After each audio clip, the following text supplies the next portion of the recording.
Hey guys, what's up? It's me, the Otaku Fangirl, here to review episode 10 of Norn9. Okay, since last week we had a recap episode, and this week we get back into everything that's gonna happen. Or the main story and all that crap. Okay, so this was a good episode. I loved it. This was probably my favorite episode ever in terms of plot and story, not necessarily romance, but also that too, but favorite good episode. Alright, so what happened in this episode? Well, Kakadu's dad, Shiro Yuya, created Ion, the girl that has the power to do the reset thing, and let's see. Koharu's still with him. Kakadu comes to save her. Alright, so how does that go down? Well, Kakadu gets there to the facility, and he meets up with Mikoto and Natsuhiko, or not, whatever his name is. It starts with an N. Natsuko? I don't remember what his name is. It starts with an N. Anyway, meets up with them, and he's like, no, look, Kate, I need you to go and, like, kill your dad and all this stuff. And he's like, fine, I'll go kill my dad. And so, Mikoto wanted to go with him, but then, the dude was like, no, don't go, because this reason, we're gonna blow up the dam, we're gonna flood the place, bomb explosions, and it was like, alright. And that means Koharu would drown if they didn't get there in time, and all that. And so, Kakadu makes his way through the building to go to Koharu, and meanwhile, Kakadu's dad is explaining how he once loved this woman, and da-da-da-da-da, and it was like, okay, yeah, I get it, and he only loved her, and stuff, and I'm like, okay.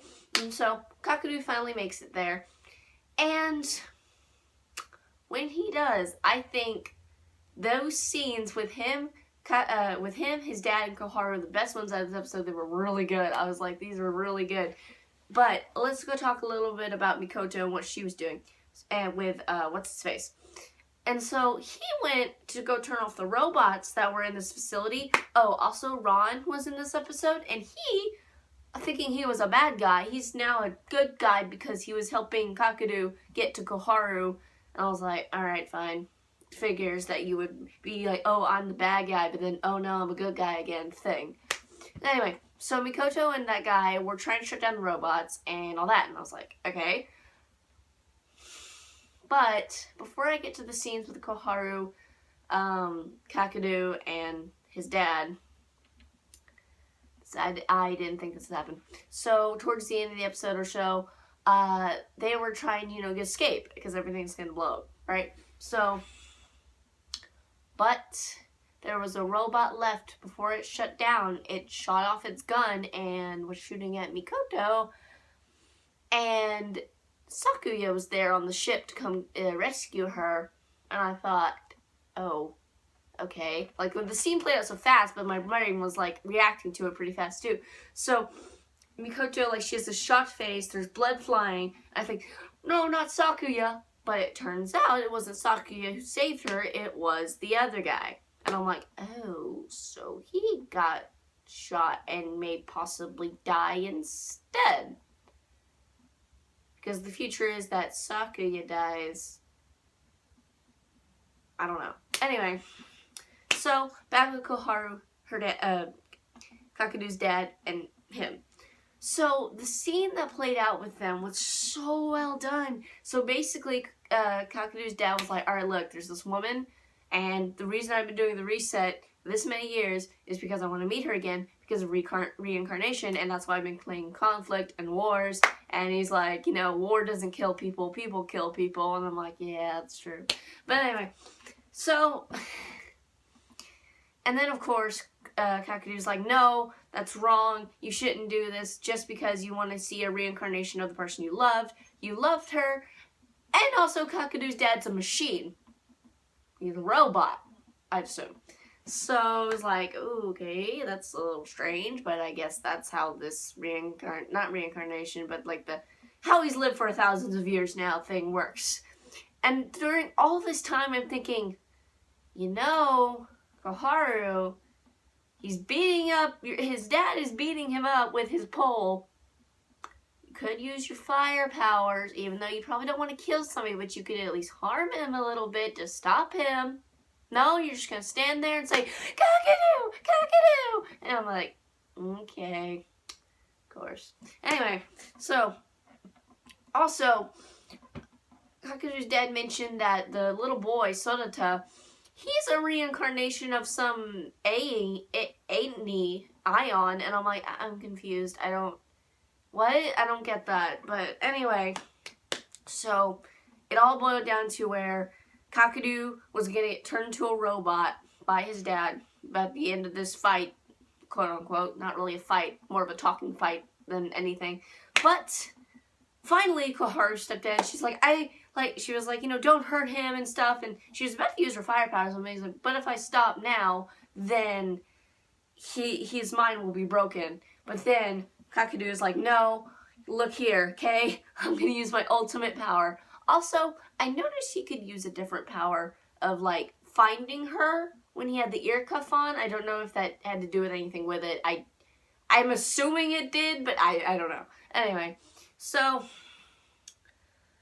he used his ultimate, like, flower power, as I like to call it. Flower power, grow, plant power, whatever. And made a cherry blossom tree. Okay. And him and Koharu had a nice reunion. They hugged and they were like, yay, happy times. And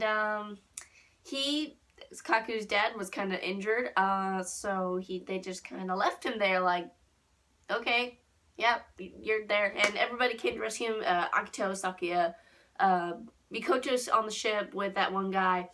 And he's still alive, I guess. I mean, I guess. And so they all get on the ship, and as they're flying away, you see Shiro drowning and dying, and I was like, okay, well, this episode happened. And it was good. I actually really liked this. And when Koharu and Kakadu had their little reunion moment, there was this beautiful song that played. Beautiful song. I loved it. What a good episode. And it looks like in the next episode, my prediction is they are going to use the reset, or they're going to be forced into it somehow, because Kakadu said in the preview for the next episode, he said, I'll never forget you, Koharu. So I'm like, this makes me wonder. So I think this is what's going to happen. They're going to use the reset, and then we're going to time skip afterwards to where they're all the same age and they all meet again. And, like, I don't know, because there's only 2 episodes left, so I'm thinking, okay, next episode, they'll spend the entire episode pretty much, I think, trying to figure out if they should do the reset or not. They'll either do it, or they'll be forced into doing it somehow. And then in the next episode, the last episode, we'll have the, this is the next future, the last future that can be created, because also this is the last one that can be created, because Ion said that she can only do this one more time, probably. So, yeah, and then we'll just get them all together and happy, I hope. Yeah. Alright, well, I'll see you guys in my review. For Seko Boys later today. So, see you guys then. Okay? Bye.